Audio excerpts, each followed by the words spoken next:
Let me ask you something. Have you ever watched someone walk into a room and, without saying a word, completely change the energy?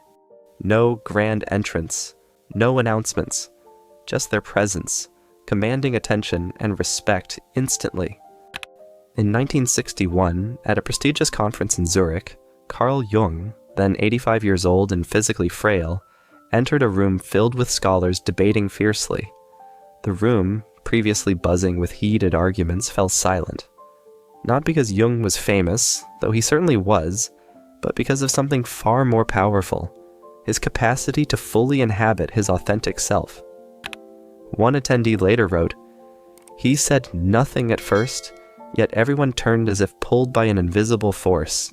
It wasn't his reputation alone, I've seen famous men ignored, it was something else entirely." Think about a more recent example. In 2019, New Zealand Prime Minister Jacinda Ardern faced her country's darkest hour after the Christchurch shooting. While other leaders might have leaned on aggressive posturing or standard political responses, Ardern demonstrated something different, a blend of genuine compassion and quiet strength that commanded global respect. It wasn't her position that generated this respect, but her integrated presence, her ability to be simultaneously vulnerable and powerful. This something else is what psychologists now recognize as perhaps the most powerful silent tool for commanding respect: genuine psychological integration, or what Jung called individuation, the process of becoming your authentic whole self. But here's where this gets controversial. Modern research on authentic leadership development suggests that a significant majority of people who achieve positions of leadership are actually practicing forms of dominance rather than true psychological authority. They're using techniques, speaking louder, interrupting, power posing, all external behaviors that mimic but never truly replace the authentic power Jung demonstrated. The real power move isn't a move at all. And in a world obsessed with how to command a room tactics, this truth is both radical and threatening to those invested in superficial power dynamics. Today, we're diving deep into the psychological mechanism behind true authority, the kind that doesn't need to announce itself. We'll explore Jung's revolutionary understanding of the shadow, persona, and the individuated self. And I'll share exactly how this silent power can be developed. Though I warn you, it requires confronting aspects of yourself that most people spend their entire lives avoiding. So if you're ready to move beyond the superficial advice and discover the psychological truth behind commanding genuine respect, not just attention, keep watching. Because the most powerful force in any room isn't the loudest voice or the biggest presence, it's the most integrated self. Before we dive into Jung's insights on authentic power, let's clarify what we're not talking about. We're not discussing how to fake confidence. We're not exploring how to manipulate others through body language tricks. And we're definitely not talking about dominance behaviors that so many power dynamic experts try to sell you online. Instead, we're exploring something far more fundamental: the difference between the persona and the authentic self. Imagine you're at a work meeting where everyone's competing to be heard. There's that colleague who's always performing, using big words, name-dropping, constantly seeking approval. Then there's someone else who speaks less but somehow gets everyone's attention when they do. The difference? One is operating from their persona, the mask we wear to impress others. The other is speaking from their authentic self. Jung observed that most people operate primarily through what he called the persona, the social mask we wear to adapt to cultural expectations. Think of it as your professional face, your dating personality, or how you act around certain groups. Jung wrote, "The persona is that which in reality one is not, but which oneself, as well as others, think one is." Let that sink in for a moment. The persona is what you and others think you are, not who you actually are. And here's where it gets fascinating. When someone is operating solely from their persona, we can sense it. Maybe not consciously, but something about them feels off, inauthentic, or performative. Their words might sound confident, but something doesn't quite land. Their body language might be textbook powerful, but it seems rehearsed. Have you ever been around someone like this? Maybe they're saying all the right things, their resume is impressive, they're well-dressed and well-spoken, but something about them just doesn't command your genuine respect? That's because authentic power, the kind that commands instant respect, comes not from perfecting the persona, but from integrating all parts of the self, especially the parts we'd rather hide. A significant study on psychological authenticity and leadership effectiveness examined the responses of participants to leaders with varying levels of psychological authenticity. The results were striking. Subjects consistently reported higher levels of trust and respect toward individuals who demonstrated psychological congruence, even when they couldn't articulate exactly why. Their bodies knew, even when their minds couldn't explain it. Until you make the unconscious conscious, it will direct your life, and you will call it fate, Jung explained. This brings us to the first Jungian power principle. Authentic respect cannot be commanded through external techniques alone. It emerges naturally when we've done the internal work of integrating our shadow aspects. Picture this. You're sitting in a meeting. Two colleagues present equally strong ideas. Both are smart, capable, and articulate. But one of them feels different, more grounded, more commanding. They don't speak louder. They're not more aggressive. Yet something about their presence just lands more powerfully. What you're noticing may not be about skill or strategy at all. It might be the quiet strength of someone who has faced their shadow. In Jungian psychology, the shadow isn't just your dark side, it's every part of you that you've rejected, denied, or pushed out of your conscious awareness. It's your blind spots, the emotional attic where you've stored your insecurities, envy, anger, and fear. Often, it's the very thing we can't stand in others because it's a reflection of something we haven't accepted in ourselves. Jung put it plainly, everyone carries a shadow, and the less it is embodied in the individual's conscious life, the blacker and denser it is. The more we try to suppress these parts of ourselves, the more they control us from the background, and others can sense it. When someone hasn't made peace with themselves, their confidence always feels a little off. Take a real-world example. Remember when Elon Musk lashed out at the Thai cave rescuer, calling him a pedo guy? It shocked people. This wasn't just a PR blunder. It was a likely case of shadow projection. The more pressure, success, and visibility a person has, the more these unconscious reactions can surface, unless they've done the inner work. Think about someone you know who constantly criticizes others but never reflects on their own flaws. Do they seem powerful, or do they come across as insecure, even small? People who have integrated their shadow traits consistently demonstrate greater psychological resilience, more authentic relationships, and, perhaps most relevantly, are far more likely to be described by others as naturally authoritative. Not louder, not bossier, just more whole. And here's where Jung's insight flips conventional thinking on its head. Owning your shadow doesn't make you weaker, it makes you powerful.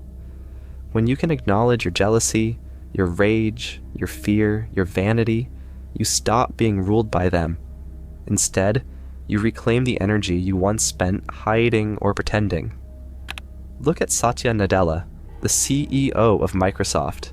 When he took over, the company was known for its aggressive, cutthroat culture. But Nadella did something rare for a corporate leader. He admitted past failures. He acknowledged the toxic environment. He even leaned into vulnerability. And in doing so, he helped transform Microsoft from within, leading one of the most impressive corporate turnarounds in recent memory. Why did it work? Because people can feel authenticity. When you stop pretending to be perfect, you become trustworthy. When you stop hiding your flaws, you become more human, and paradoxically, more powerful. Jung said, One does not become enlightened by imagining figures of light, but by making the darkness conscious. So let me ask you, how comfortable are you with your own darkness? What if the parts of yourself you've spent years avoiding were actually the key to your strength? Yes, shadow work is uncomfortable. It asks a lot from you. But what it gives in return is priceless: clarity, confidence, and the kind of presence that doesn't need to shout to be heard. Think of it like emotional decluttering. It's messy, even painful. But once you've done it, you feel lighter, clearer, and far more in command of your life. In 1932, as fascism swept across Europe and authoritarian figures gained alarming levels of devotion, Carl Jung offered a radically different view of power.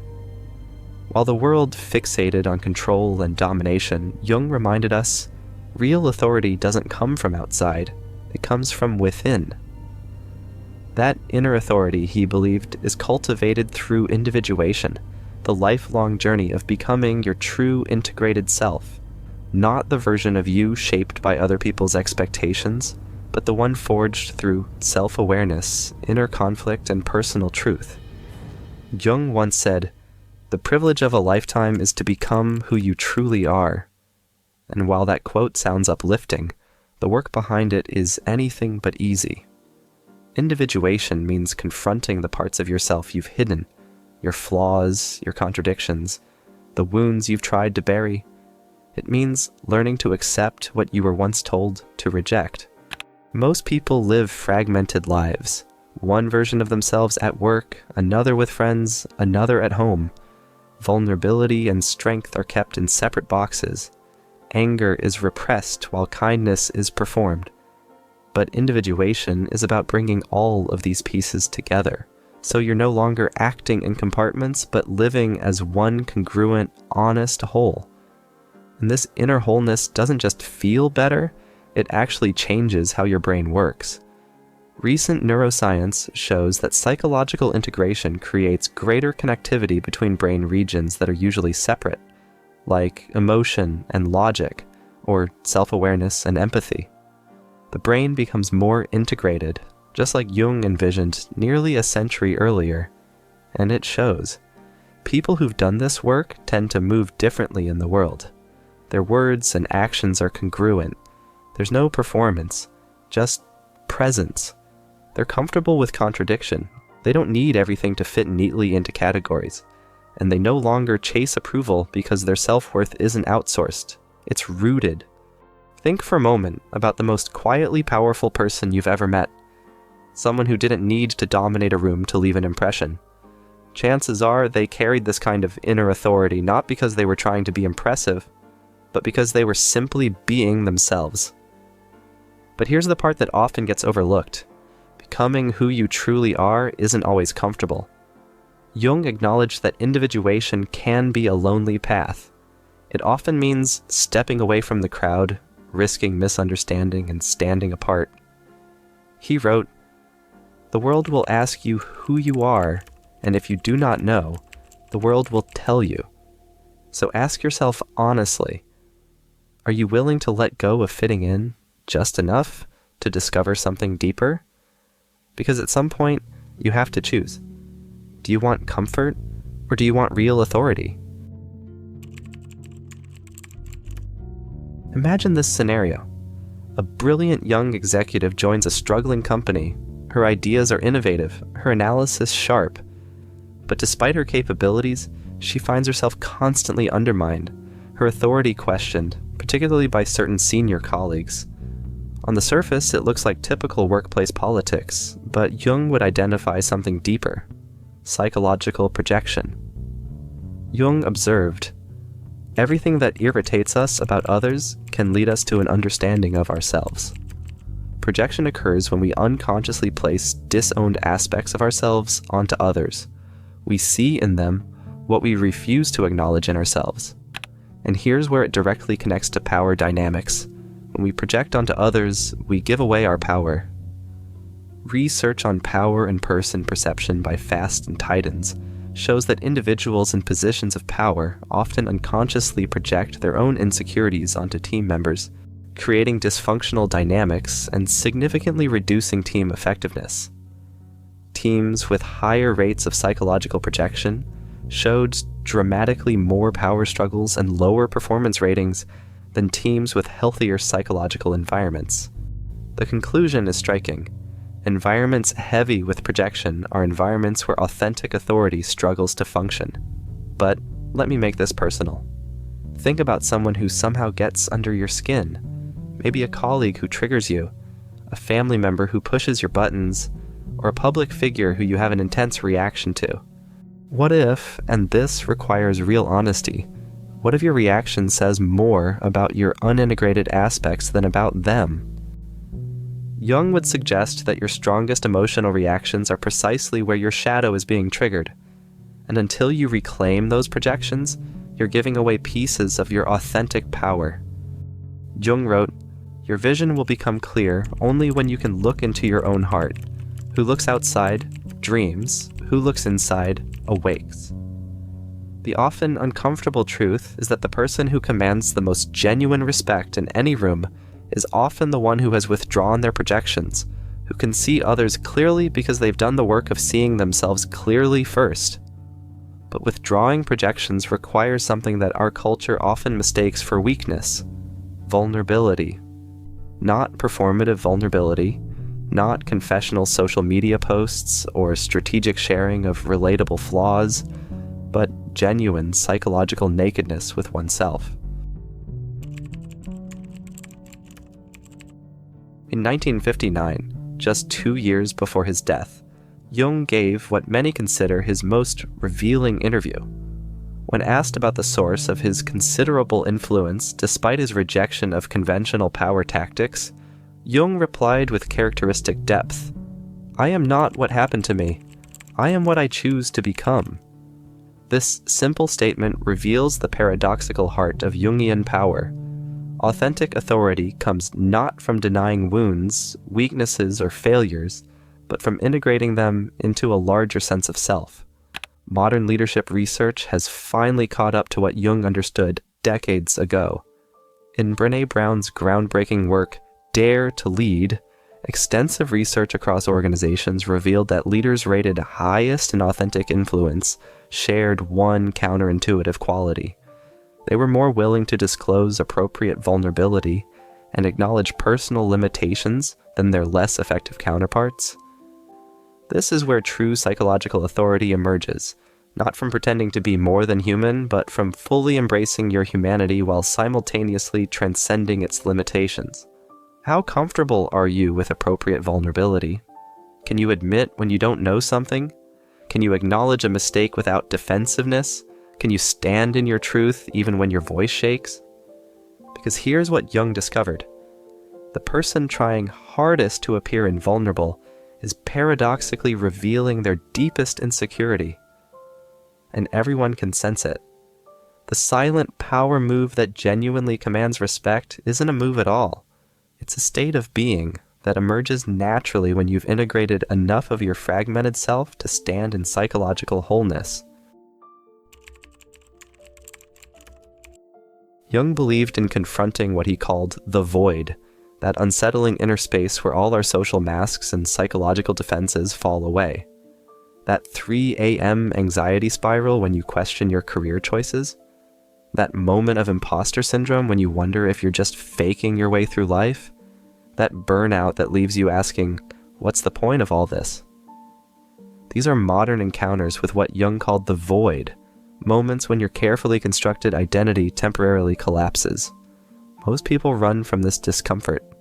They distract themselves with busy work, social media, or achievement. But Jung discovered something counterintuitive. Those who can face this existential uncertainty without fleeing develop a presence that commands profound respect, not by force, but by depth. Put simply, people who can stare into the abyss without flinching carry a presence that cannot be faked. What does this look like in real life? It means you're unshaken by criticism because you've already faced your deepest fears. You don't need external validation because you found something more solid within. Consider Nelson Mandela. After 27 years in prison, he emerged with a unified sense of self. Even his former guards described him as the most respected man in the room, not due to position, but inner integrity. So ask yourself, when was the last time you sat with discomfort instead of escaping it? When did you last allow yourself to feel inadequate without rushing to prove your worth? These are the inner disciplines Jung saw as essential. They don't make you loud, they make you undeniable. So, how do you begin developing this silent power that commands instant respect? Jung would suggest several key practices that build upon everything we've discussed. First, shadow work, the deliberate process of identifying and integrating disowned aspects of yourself. Think of this as psychological spring cleaning. This isn't about self-criticism, but about radical self-honesty. Start by asking, what qualities in others trigger me the most? Those triggers are often signposts pointing directly to your shadow. For example, if you find yourself intensely irritated by someone who seeks constant validation, ask yourself, is there a part of me that also craves validation, but I don't want to admit it?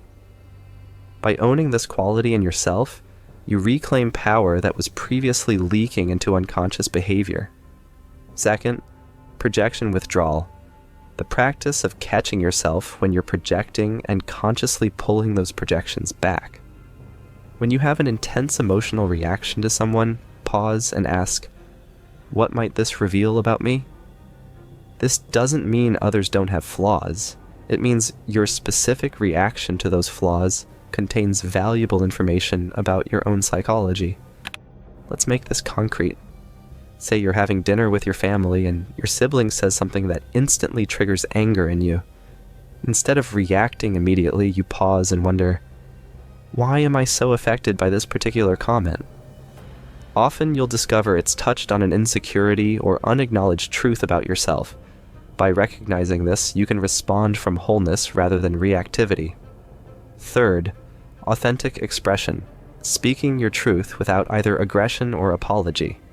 Jung observed that people who command natural respect tend to speak fewer words with greater congruence between their inner experience and outer expression.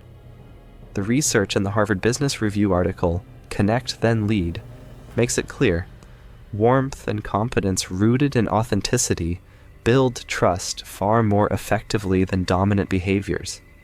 This isn't about techniques or tricks. It's about developing the genuine presence that comes from psychological integration. But here's the challenging truth Jung would want you to understand. This work cannot be faked. You cannot apply these ideas as techniques or hacks. The development of authentic power requires genuine psychological transformation. There is no coming to consciousness without pain, Jung himself stated. Yet, through this necessary discomfort lies the path to genuine authority, the kind that needs no external validation or confirmation. As we wrap up, take a moment to reflect on how everything we have explored in Jung's psychology connects. Shadow work reveals the projections we unconsciously cast onto others. Withdrawing those projections brings us closer to authenticity. And when we live authentically, we create psychological congruence, where our inner and outer lives align. From that congruence emerges natural authority, the kind that doesn't need to demand respect because it naturally earns it. This path, what Jung called individuation, leads to something rare in our time, a presence that speaks louder than words. Jung once wrote, "The most terrifying thing is to accept oneself completely." It's terrifying because it requires us to face the parts of ourselves we've tried to avoid or hide. Yet in that honest acceptance lies the source of real, lasting power. Not power based on status, control, or performance, but on integration. The person who is whole commands respect without ever asking for it. Consider Steve Jobs. Early in his career, he was a brilliant but often domineering figure, feared more than respected. After his fall from Apple and a period of personal reckoning, he returned not only wiser but more grounded. His brilliance remained, but his presence had deepened. He didn't need to perform dominance anymore. He simply was. And that shift made all the difference.